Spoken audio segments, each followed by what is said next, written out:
오늘 분이엘에서 만난 하나님 첫 번째 시간이 되겠습니다. 이야기의 배경을 우리가 알고 있지만 다시 한번 살펴보자면 에서와 야곱은 이삭의 쌍둥이 아들입니다. 에서가 장자였고 야곱은 어머니가 편애하는 아들이었습니다. 어머니 리브가는 야곱이 잘 되기를 몹시 바란 나머지 야곱이 아버지에게서 장자의 축복을 얻을 수 있는 계책을 짜냈습니다. 야곱은 형 에서처럼 꾸민 후에 나이가 많아서 눈이 멀어 잘 보이지 않는 아버지 이삭 앞으로 들어갔습니다. 털가죽으로 자기 팔을 쌌습니다. 그렇게 야곱은 아버지의 축복을 얻어냈지만 형 에서는 나중에 그 사실을 알고 분노와 불만에 가득 차서 야곱을 죽이기로 작정을 했어요. 정신을 차리시고요. 지금 시작입니다, 여러분. 네. 졸려도 정신을 차리시고 눈을 뜨시고 졸지 말아야 되겠다 이렇게 생각을 하셔야죠. 우리 생명이 달린 일에는 우리가 졸을 수가 없어요. 생명이 건강하게 달려있고 위중하다. 지금 당장 치료를 받아야 한다. 여러분 응급실에서 받아주지 않아서 밤새 응급실을 찾아다니는 사람이 잘 수 있습니까? 지금 생명이 경각에 달려있는데 잘 수 없죠. 그러다 죽을 수도 있는데 정신 차리시고 말씀에 집중하시기 바랍니다. 형 에서가 야곱을 죽이기로 작정한 것을 알고 어머니 리브가는 야곱에게 도망을 가라 이렇게 일러줍니다. 그래서 야곱이 고향을 떠나서 외삼촌 라반에게로 갑니다. 그래서 오늘 읽은 본문 말씀 앞에 장들을 우리가 쭉 살펴보면 야곱이 어떻게 외삼촌을 위해서 일을 했는지, 어떻게 그의 두 딸을 아내로 맞이하게 되었는지, 어떻게 그가 그렇게 번성할 수 있었는지를 알 수 있습니다. 그리고 이제 처자식들을 거느리고 엄청난 재산을 갖게 된 야곱이 라반을 떠나서 자기 고향으로 돌아가기로 결정을 했던 거죠. 그래서 오늘 본문은 야곱이 라반을 떠나서 처자식과 소유물을 다 거느리고 고향 땅에 들어가기 바로 직전의 모습을 볼 수 있습니다. 여기에서 문제가 하나 있습니다. 야곱은 자신이 과거에 에서에게 어떻게 행했는지를 정확하게 기억하고 있었습니다. 에서가 나를 용서했을까? 형이 나에 대한 원망과 불만과 또 나를 향한 그 살의가 나를 죽이고자 했던 그 마음들이 지금은 다 희미해졌을까? 아니면 여전히 나를 보기만 하면 죽이려고 지금도 그렇게 복수심에 불타 있을까 모르는 거죠. 그러니까 너무나 불안했어요. 에서를 만났을 때 내가 그의 손에 죽을 수도 있겠다라고 생각을 하니까 너무나 두려웠습니다. 그래도 야곱은 여전히 계책과 묘안을 짜냅니다. 정말 계책과 묘안을 짜내서 형 에서의 마음을 누그러뜨릴 수 있을까요? 야곱은 자신의 안전을 위해서 또 자신의 소유와 가족들의 안전을 위해서 계책을 짜내었는데 어쨌든 예물을 먼저 보내고 자신의 그 재산과 가축 또 사람들을 때를 지어서 이렇게 얼마만큼 보내고 또 얼마만큼 보내면서 그 텀을 주어서 사람들을 보내죠. 마지막에는 두 아내와 자식들, 두 여종의 무리도 보냅니다. 아주 영리한 계책을 쓰는 이 야곱의 모습이 어쩌면 야곱의 전형적인 모습일 수 있습니다. 그리고 이제 혼자 남았습니다. 에서가 무장한 남자 400명을 이끌고 오고 있다라는 소식도 들었습니다. 재산을 모두 빼앗기고 자신은 물론 처자식까지 살해될 수 있다라는 두려움에 불안해하며 떨고 있었죠. 모두 야복강을 건너갔습니다. 야곱이 혼자 남았습니다. 이때 놀라운 사건이 벌어졌습니다. 야곱이 진정으로 하나님의 사람이 된 것이 바로 이때입니다. 그때까지 야곱은 종교를 이용하는 사람, 하나님을 이용하는 사람에 지나지 않았습니다. 하나님을 믿었지만, 믿는다고 생각했지만 곤란에 빠지거나 어려움이 생기면 늘 하나님께 기도했지만 사실 필요할 때 도움을 구하는 존재라고 여겼던 것이 분명합니다. 왜냐하면 야곱은 하나님께 기도도 했고 하나님을 믿는다고 했지만 하나님을 어떤 거래의 대상으로 생각을 했었던 거죠. 그래서 야곱이 맨 처음에 집을 떠날 때 하나님과 흥정을 했습니다. 당신이 나를 축복하신다면 내가 이렇게 하겠습니다 라고 하나님께 흥정을 하죠. 삼촌 라반의 집에서도 야곱이 행한 일들이 다 믿음에 의한 신실한 행동이라고 볼 수 없는 많은 부분들이 또 있었습니다. 그런데 이 브니엘에서의 사건 이후에 모든 것이 달라졌죠. 이때부터 야곱에게는 이 종교가 믿음이 실제가 되고 진정한 하나님의 사람으로 변화가 되었습니다. 에서를 만나기 전날 밤에 야복강 나루에서 이 체험을 한 후에 그는 완전히 다른 사람이 되었던 것이죠. 그래서 이 이야기는 야곱의 변화를 통해서 회심, 그러니까 기독교에서 말하는 회심, 하나님을 진정으로 체험하는 것이 무엇인가를 완전하게 보여주기 때문에 굉장히 중요한 장면이다라고 말할 수 있습니다. 여러분들은 이 브니엘의 체험, 브니엘에서 이 체험을 하기 전에 야곱의 모습입니까?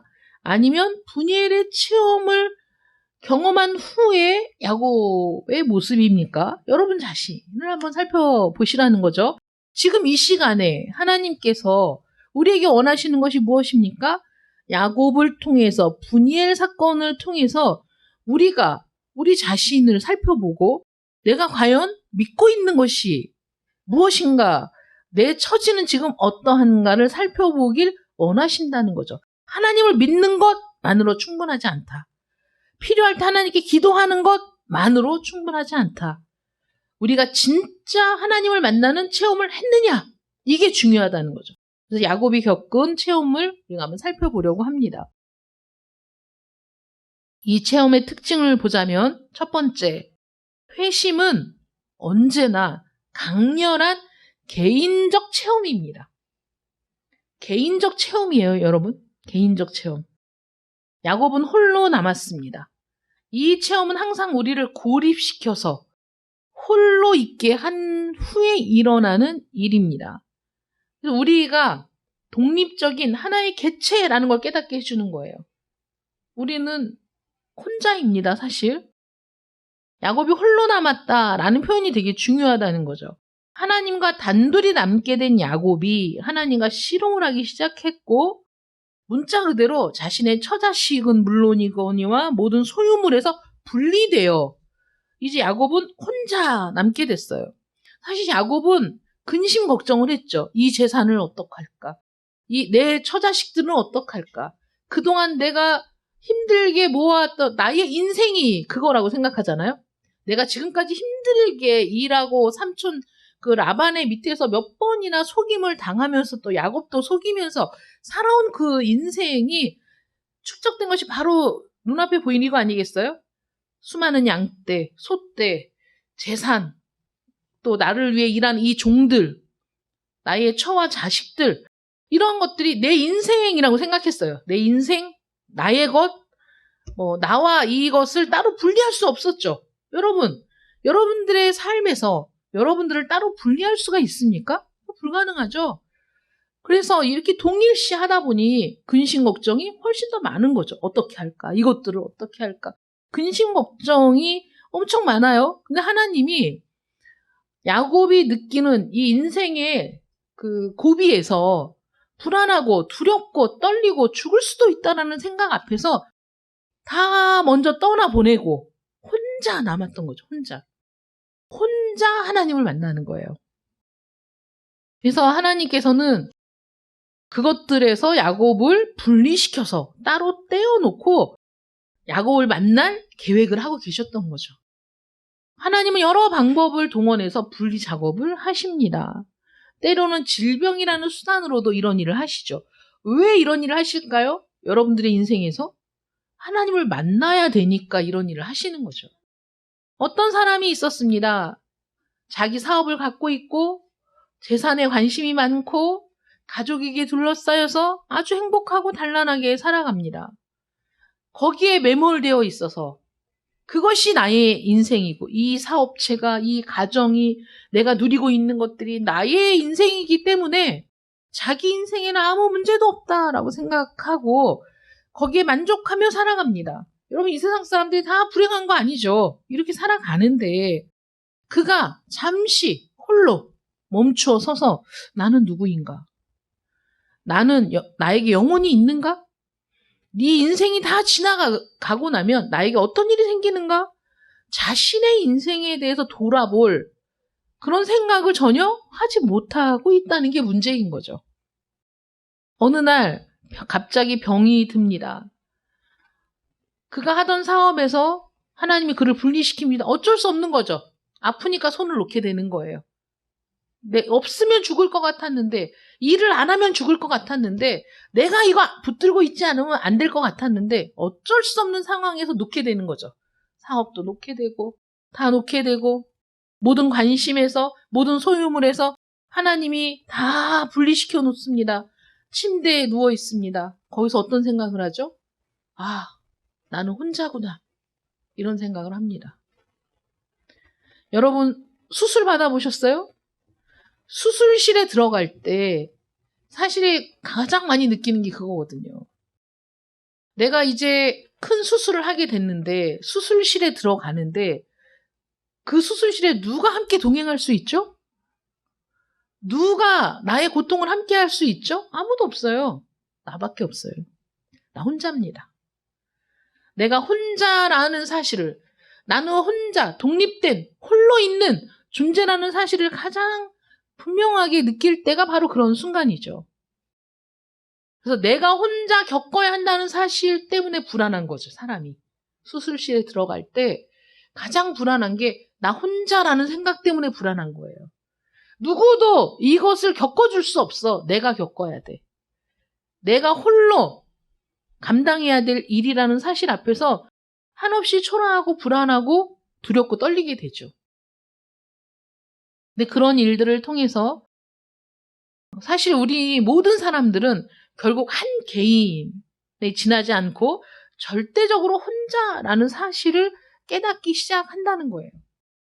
하나님은 때때로 우리 삶에 찾아오셔서 실망을 안겨주시기도 하고 돈을 있다가도 없게 하시기도 하고 사업을 망하게 하실 수도 있고 친구와의 우정에 금이 가서 관계가 깨어지는 고통을 느끼게 하기도 하고 그것보다 더 깊은 애정의 관계도 깨어질 수 있고 그래서 이런 모든 사건들을 통해서 우리를 때론 고립시키실 때가 있는데 이렇게 고립될 때 이렇게 고립된 후에야 내가 개인이라는 것 모든 문제를 내가 홀로 감당해야 한다는 사실을 깨닫게 된다는 것이죠. 자기 자신을 직면하게 된다는 거예요. 하나님이 그래서 우리를 고립시키는 겁니다. 복음은 언제나 개인적이죠. 누구에게 복음이 필요합니까? 모두에게 필요하지만 거기에 내가 빠져 있으면 의미가 없는 거죠. 나에게 필요한 거예요. 그래서 설교가 하는 일이 무엇입니까? 여러분들을 말씀 앞으로 끌어다 놓는 것이고 말씀 앞으로 끌어다 놓을 때 우리가 아니라 내가 이 말씀 앞에서 어떻게 반응해야 하는가? 이 말씀이 나에게 어떤 영향이 있는가? 이 말씀 앞에서 나는 어떤 반응을 보여야 하는가? 이렇게 우리를 말씀 앞으로 나를 개인적으로 끌어다 놓는 거 이게 설교가 하는 일이라는 거죠. 우리는 많은 사람들과 이 세상에서 함께 살고 있지만 각자 따로 서 있습니다. 여러분 세상에 태어날 때 혼자 태어나요. 쌍둥이라고 해서 같이 태어나는 게 아닙니다. 시간차를 두고 따로 태어납니다.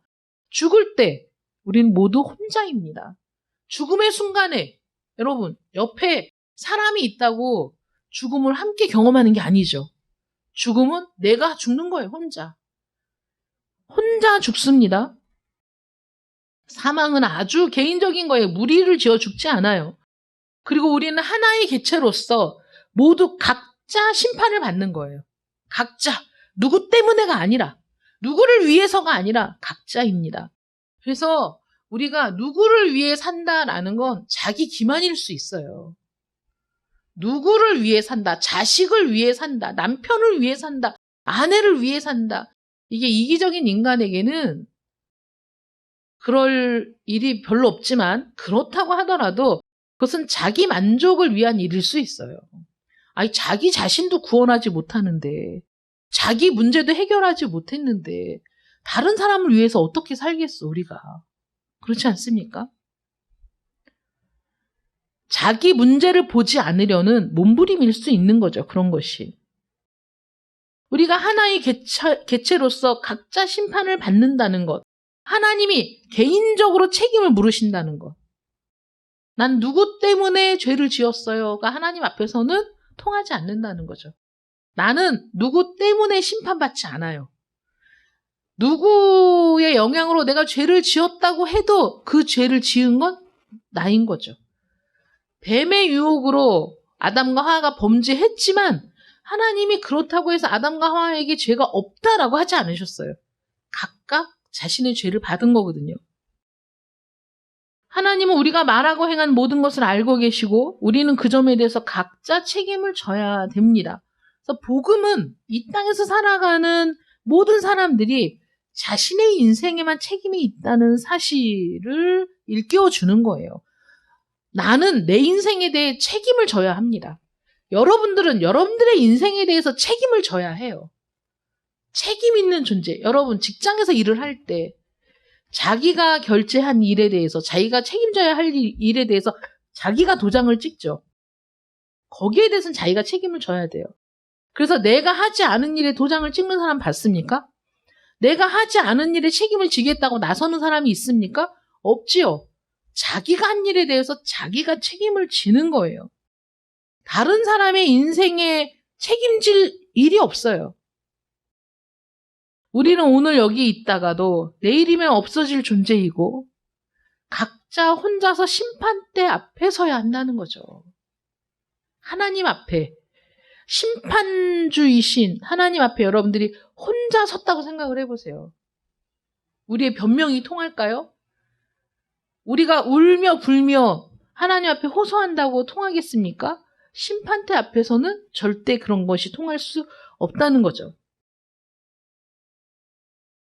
그래서 회심은 절대적으로 개인적인 거예요. 개별적으로 개인에게 일어나는 일입니다. 그리고 이 회심은 항상 하나님과 인격적인 관계를 맺도록 해주는 겁니다. 하나님을 알다라는 그 안다라는 동사는 부부가 함께 잠자리를 했을 때 알다라는 것과 같은 동사예요. 그건 뭡니까? 처녀가 있고 총각이 있어요. 결혼하지 않았어요. 결혼에 대해서 공부를 하고 지식적으로 알고 있어도 그들이 결혼을 해서 남편과 아내가 한 몸이 되기 전에는 모르는 겁니다. 체험하기 전에는 모르는 거예요. 지식적으로 알고 있는 것과 내가 체험한 것은 차이가 있는 거죠. 내가 하나님을 안다라고 얘기하는 것도 성경을 통해서 사람들의 말을 통해서 하나님이 어떤 분인지 내가 귀로 듣고 알고 있는 것, 그건 아는 게 아닌 거예요. 직접 하나님을 만났을 때 그때 하나님을 안다라고 말할 수 있다는 거죠. 그렇지 않습니까? 놀이공원에 대해서 얘기를 막 들었어요. 섬에 있는 애들이 야, 놀이공원에 가면 뭐 이런 게 있어, 이런 게 있어, 관람차가 있고 뭐 회전목마가 있어. 얘기를 들어서 눈에 보일 듯이 설명을 듣고 그림을 그릴 수도 있겠지만은 그가 초청을 받아서 서울에 와서 놀이공원에 가서 그 회전목마를 타고 뭐 우주 관람차를 탔을 때 하고 같습니까? 다른 거죠. 지극히 중요한 이 체험의 본질이 무엇입니까? 한 개인이 하나님과 인격적으로 만나게 된다는 거예요. 그 만남, 그 부딪힘, 하나님이 어떤 분인지를 내가 직접적으로 경험하고 체험하는 것, 이거라는 거죠. 그래서 기독교가 도덕이나 행실의 문제가 아닌 거예요. 기독교는 한 인간이 하나님을 만나는 놀라운 사건인 거죠. 인간이 하나님을 만나는, 정말 있을 수 없는 일이 일어나는 것, 이게 바로 회심을 통해 이루어지는 일이라는 거예요. 그렇게 하나님을 만나는 거죠. 그럼 그 하나님을 부인할 수가 없어요. 모른다고 할 수도 없습니다. 내가 만난 그 하나님이 계시거든요. 분이엘에서 이 일을 체험하기 전에 야곱은 달랐어요. 많은 사람들처럼 야곱도 자신이 필요할 때 축복을 주는 존재로만 생각했습니다. 힘과 능력이 필요할 때 찾아가 그것을 달라고 요구할 수 있는 어떤 위대한 존재라고만 생각을 했어요. 그런데 이 야복 나루에서 하나님과 만난 이 극적인 밤에 모든 것이 바뀐 겁니다. 회심 체험의 본질이 이거라는 거죠. 하나님을 인격적으로 만나는 거예요. 실제하는 분이라는 거예요. 하나님은 실제하는 분이심을 믿으십니까? 실제하시는 거예요. 우리 눈에 보이지 않아도 하나님은 실제로 존재하시는 분입니다. 우리는 그분에게 말할 수 있고 그분은 우리에게 말씀하실 수 있고 우리는 서로 대화를 나눌 수 있는 실존이라는 거예요. 우리가 가상의 대상에게 편지 쓸 수 있죠. 10대 때 그런 일 많이 하잖아요. 가상의 존재에게 편지도 쓰고 그리고 거기에서 어떤 위로도 받을 수 있어요. 그러나 그 가상의 존재는 직접 만날 수 있는 존재가 아니지 않습니까?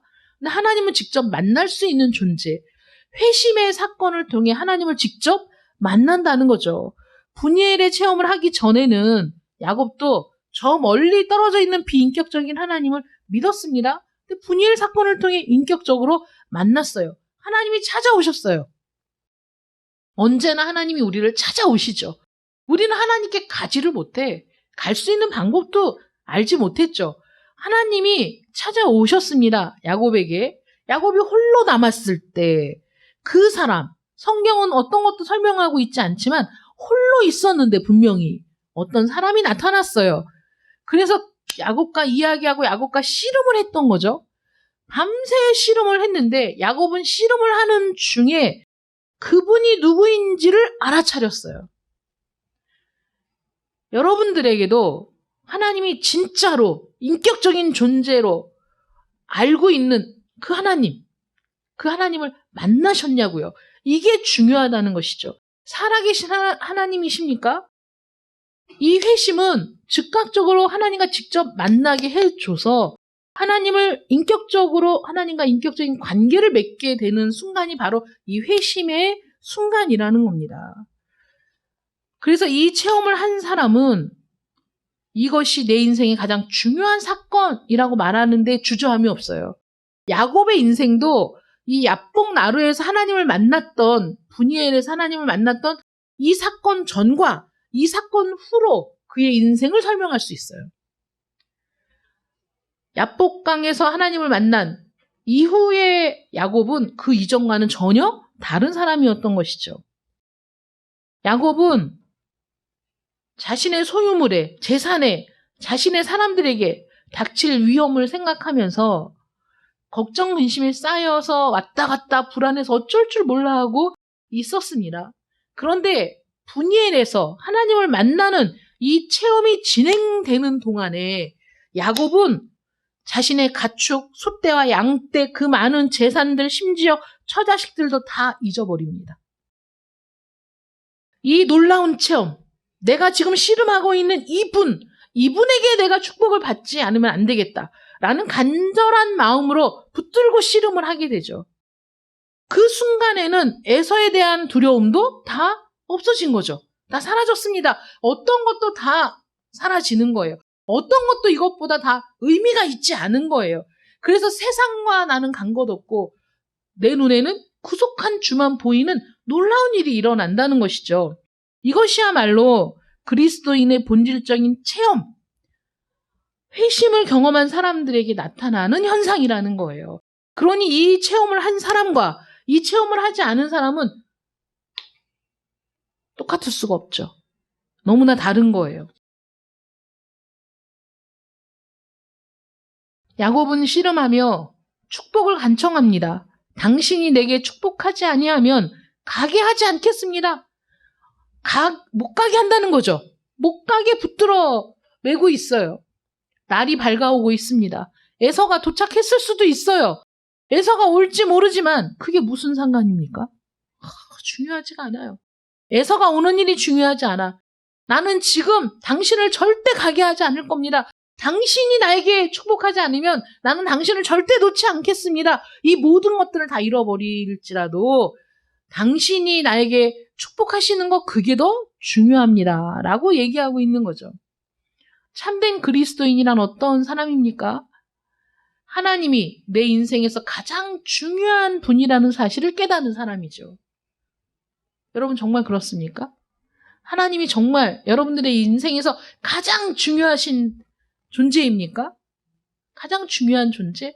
그런데 어떻게 가장 중요하다고 얘기하는 그 하나님이 원하시는 일은 하지 않고 내가 원하는 일만 하며 살 수 있을까요?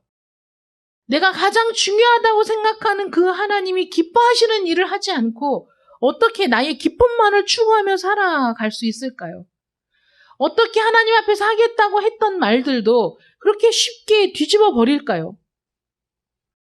하나님이 내 인생에서 가장 중요한 분이다 라는 사실을 깨달은 사람은 하나님이 내 인생의 주인이 되시는 거죠. 가장 중요한 존재니까. 나에게 영혼이 있다는 것.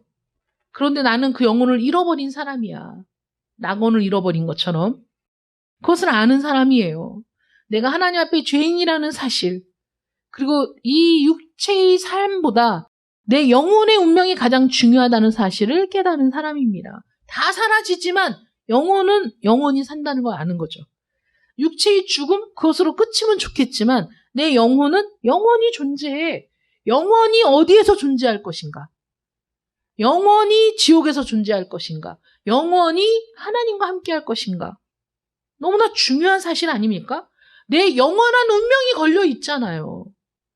최진실 씨가 옛날에 광고했을 때 대박 터트린 멘트가 있죠.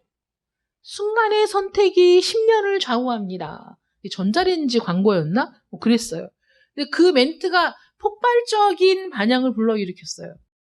순간의 선택이 10년을 좌우하는 것에도 사람들이 폭발적인 반응을 보이는데 순간의 선택이 영원을 좌우합니다. 라는 말에는 귀를 기울이지 않는다는 거. 이게 얼마나 우리가 어리석은가 하는 것을 알 수 있죠.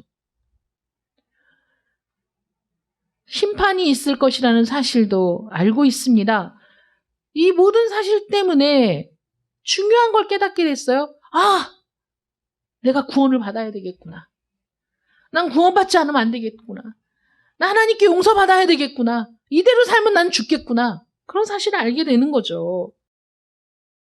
나 이대로 있다가는 나는 그냥 영원히 멸망을 받는 존재가 되겠구나. 난 영원히 지옥에서 사는 존재가 되겠구나. 죽으면 나는 그냥 지옥에 가겠구나.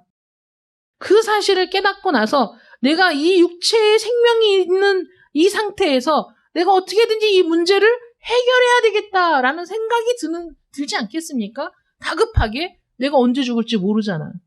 오늘 있었는데 내일 없을 수도 있잖아요. 내가 이 땅에 있는 동안에 이 문제를 해결해 줄 누군가가 없는가? 나는 이 문제를 어떻게 해결해야 하나? 나 어떻게 구원받아야 하나? 나 어떻게 용서받아야 하나? 내가 하나님과 화목해야 되는데 어떻게 해야 되나? 나를 도와줄 사람이 있을까요? 있습니다. 바로 우리 주 예수 그리스도 한 분뿐이시죠. 그래서 그분을 붙드는 거예요. 나를 용서하지 않으면 절대 가게 하지 않겠습니까? 않겠습니다. 나를 축복하지 않으면 절대 가게 하지 않겠습니다. 나는 이 축복을 받아야 합니다. 생명을 받아야 합니다. 하나님과 화목해야 됩니다. 나에게 축복해 주십시오. 라고 붙들게 된다는 것이죠. 그의 인생에서 가장 큰 관심사가 된 겁니다. 그리스도인은 자기 죄를 사해 주실 수 있는 유일한 분이 십자가에서 돌아가신 예수 그리스도라는 사실을 아는 사람이죠. 그래서 그 안에서 우리는 새 생명을 얻습니다. 그 안에서 우리는 새로운 본성을, 새로운 신분을 얻게 되는 겁니다. 그래서 마지막으로 이 회심의 체험은 항상 영원한 변화가 뒤따르는 거예요. 정말 하나님을 만난 사람은 변하지 않을 수가 없는 겁니다. 정말 하나님을 만나는 체험을 한 사람은 바뀔 수밖에 없는 겁니다. 그리스도 안에서 하나님을 체험한다는 건, 하나님을 만난다는 건 단순히 감정적인 체험이 아니에요. 그것은 영적인 체험이에요. 영적인 체험이에요. 그것은 영원한 체험이에요. 그것은 영원한 변화예요. 그래서 한순간 울컥해서 눈물을 흘리고 울었다. 그게 다가 아닌 겁니다. 그런 감정적인 체험은 언제든지 바뀔 수 있어요. 뒤집힐 수 있어요. 그 감정이 식어지면 아무것도 아닌 것처럼 될 수 있어요. 그러나 분이엘 체험 이후에 야곱은 전과 같을 수가 없었습니다. 야곱이 그 전과 완전하게 달라졌다라는 사실을 가장 분명하게 볼 수 있는 건 다리를 절게 되었다는 거죠. 야곱이 다리를 절게 되었어요. 하나님이 그의 환도뼈, 허벅지뼈를 치셨거든요. 그게 뼈가 어긋나면서 그전처럼 걷고 뛸 수가 없게 되었습니다. 몸에 흔적을 갖게 되었죠. 이름도 야곱에서 이스라엘로 바뀌었습니다. 옛 야곱은 이제 없어진 거예요. 어떤 의미에서 그는 절름발이가 되었습니다. 불구가 되었지만 새 사람으로 전혀 다른 삶을 살게 되었다는 것이죠. 회심에는 항상 영원한 변화가 뒤따릅니다. 그리스도 안에서 하나님을 만난 사람이 이제 새 사람입니다. 보라, 이전 것은 지나갔으니 너희가 새 것이 되었도다. 새로운 피조물이 되었도다. 옛날에 그는 사라지고 이 세상도 그가 달라진 것을 눈으로 보게 됩니다. 자기 자신을 강하게 믿었던 야곱이죠. 그래서 그 머릿속으로 온갖 계책을 생각해내고 온갖 묘안을 생각해내서 자기가 원하는 방향으로 이끌고 가던 사람입니다. 야곱은. 이 앞장을 읽어보면 야곱이 정말 별의 별 수를 다 쓰면서 자기 재산을 축적해가는 과정이 그려져 있어요. 여러분들도 성경을 읽으면서 이상하다고 생각한 부분이 없습니까? 과연 이게 하나님의 뜻일까? 이렇게 생각한 부분이 있을 거예요. 그럼에도 불구하고 야곱은 하나님께 기도하면서 자기 딴에는 그리고 자기 자신의 방법을 확신하고 그래서 어떻게 해서든지 자신의 양떼를 늘리고 소떼를 늘리며 자신의 재산을 풀려갔던 거죠. 그렇게 자기 자신을 강하게 믿고 자기의 방법을 의지했던 그 야곱은 이제 사라지고 하나님을 의지하는 불구의 몸이 된 야곱. 비록 다리는 절게 되었지만 하나님을 의지하는 진정한 믿음의 사람으로 바뀌었다는 겁니다. 그리스도 안에서 하나님을 만난 사람들도 다 마찬가지예요. 야곱과 똑같은 겁니다. 그 이전에는 자신의 생각을 믿었고 자신의 계획을 믿었고 자신의 두뇌를 믿었고 자신의 경험을 믿었어요. 하나님을 믿는다고 했지만 전적으로 하나님께 굴복하지 않았습니다. 하나님을 중요하다고 생각했지만 하나님이 자신의 인생을 지배하도록 맡기지 않았습니다. 그는 하나님을 믿는다고 했지만 자신의 인생을 자기가 살았어요. 그런 인생을 사는 사람이 너무 많다는 거죠. 교회에도 너무 많아요. 그래서 우리 모두는 분이엘의 체험을 해야 된다는 거예요. 하나님을 만나는 체험, 하나님을 만나서 회심하는 그 경험들이 다 있어야 됩니다. 그래서 하나님을 만나기 전에 내 삶은 나는 하나님의 이름을 불렀으나 하나님을 모르는 사람이었고 내가 하나님을 체험한 이후에는 내가 하나님을 부를 때 나는 그 하나님이 어떤 분이신지 알고 부르는 그런 존재가 되는 거죠. 그 이전과 그 이후는 180도 다를 수밖에 없는 겁니다. 같을 수가 없어요. 여러분, 하나님을 부른다고 다 똑같은 하나님을 부르는 겁니까? 주여 한다고 다 우리 주 예수 그리스도를 부르는 겁니까? 그렇지 않다는 거죠. 그래서 주여 주여 하는 자마다 다 하나님 나라에 갈 수 없다라고 말씀하시지 않습니까? 내가 부르는 주, 내가 부르는 하나님이 과연 나에게 계시하시고 나를 찾아오시고 나를 구원하기 원하시는 그분이시냐고요. 그분을 만났다면 달라질 수밖에 없다는 거죠. 그분을 만났다면 영원한 변화가 있을 수밖에 없다는 거예요. 내가 하나님을 사랑합니다. 하나님 말씀에 순종하겠습니다. 하나님이 기뻐하시는 일을 하겠습니다. 우리가 평생을 완벽하게 그렇게 살 수 없을지는 몰라도 내가 그렇게 살지 못할 때마다 내 양심은 괴롭고 그렇게 살지 못할 때마다 내 마음은 무너지고 그리고 내 죄를 깨닫고 그리고 다시 하나님의 말씀에 순종하는 자리로 가기 위해 눈물을 흘리는 사람, 그런 사람이 되는 거죠.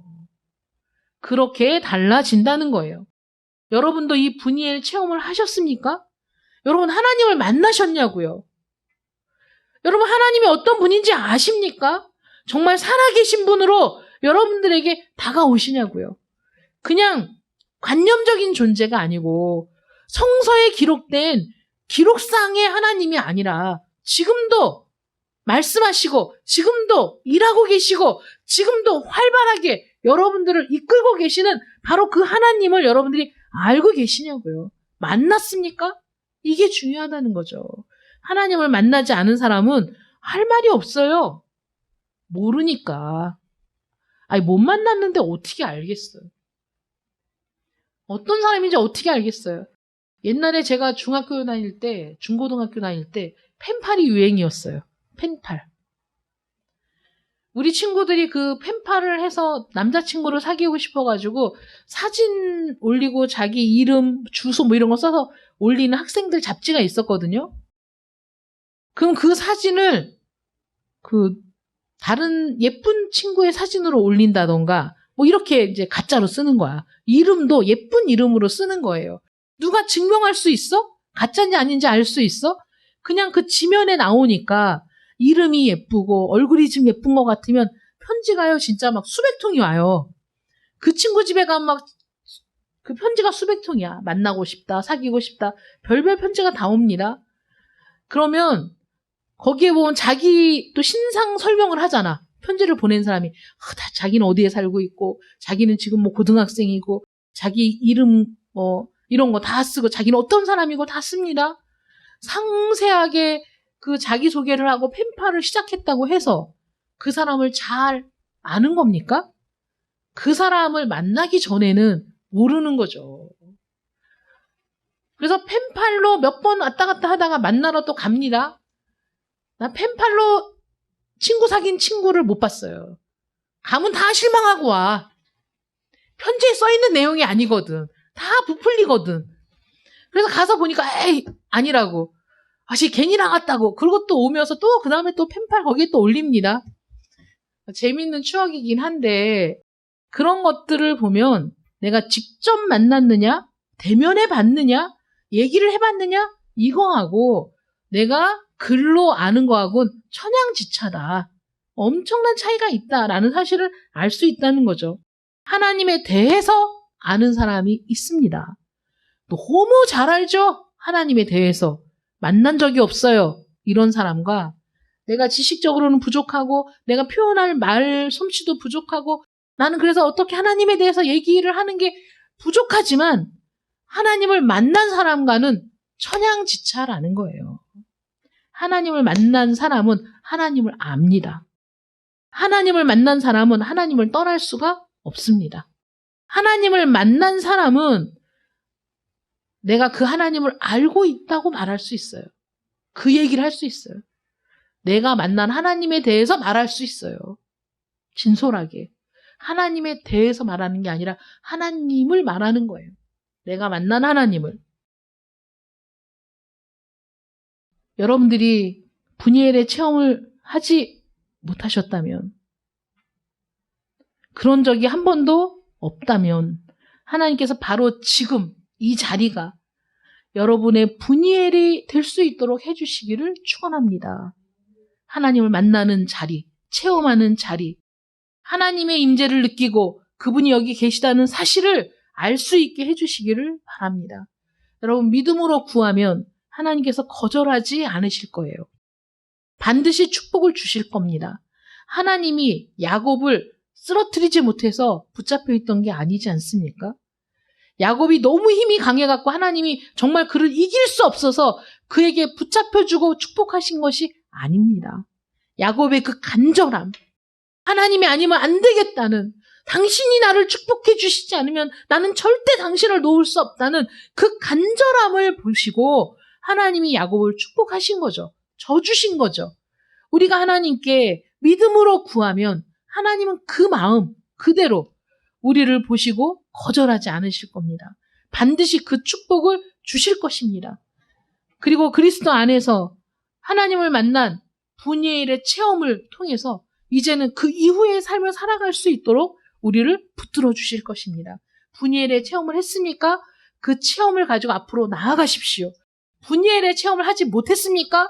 체험을 하게 해달라고 하나님 앞에 간구하십시오. 그래서 우리 모든 오직예수교회 성도들이 한결같이 분이엘의 체험을 통과하여 하나님과 늘 동행하는 성도들이 되시기를 축원합니다. 기도하겠습니다. 사랑의 아버지 하나님 감사합니다. 야곱이 분이엘에서 하나님을 만났습니다. 하나님을 실제적으로 만나고 하나님이 어떤 분인지를 경험했습니다. 그러고 나서 야곱은 하나님을 놓칠 수가 없었습니다. 하나님이 축복하시지 않으면, 하나님이 나와 함께 하시겠다고 약속하지 않으면 절대로 하나님을 보낼 수 없다라는 간절함이 그 마음속에 가득 차게 되었습니다. 야곱은 분이엘의 사건을 통해서 완전히 하나님의 사람으로 바뀌었습니다. 이전과는 달라졌습니다. 하나님을 그저 지식적으로 알고 있던 때와 하나님을 직접 체험한 이후에 그의 삶은 달라질 수밖에 없었습니다. 하나님, 우리는 어떻습니까? 이런 분이엘의 체험을 했습니까? 하나님을 만났습니까? 인격적이신 하나님, 살아계신 하나님, 지금 실존하시는 하나님을 내가 만났습니까? 그러면 그 만남의 복을 누리며 하나님을 알고 난 이후의 삶을 살아가는, 계속적으로 그 삶을 유지해 나가는 저희들이 되기를 원합니다. 이런 체험을 하지 못했습니까? 하나님에 대해서 듣기는 했지만 그 하나님이 실존하시는 분이심을 깨닫지 못했습니까? 만나지 못했습니까? 만나주시기를 원합니다. 함께 하시기를 원합니다. 그 은혜를 누리기를 원합니다. 실존하신 하나님, 살아계신 하나님, 우리와 교통하시며 교제하기 원하시는 그 하나님을 만나서 우리 오직 예수교회 모든 성도들이 분이엘의 축복을 경험하고, 그래서 분이엘 이후에 하나님과 동행하는 삶을 살아가는 우리 모든 성도들 되기를 원합니다. 하나님, 우리를 만나 주시옵소서. 하나님, 우리와 함께하여 주시옵소서. 예수님의 이름으로 기도드립니다. 아멘.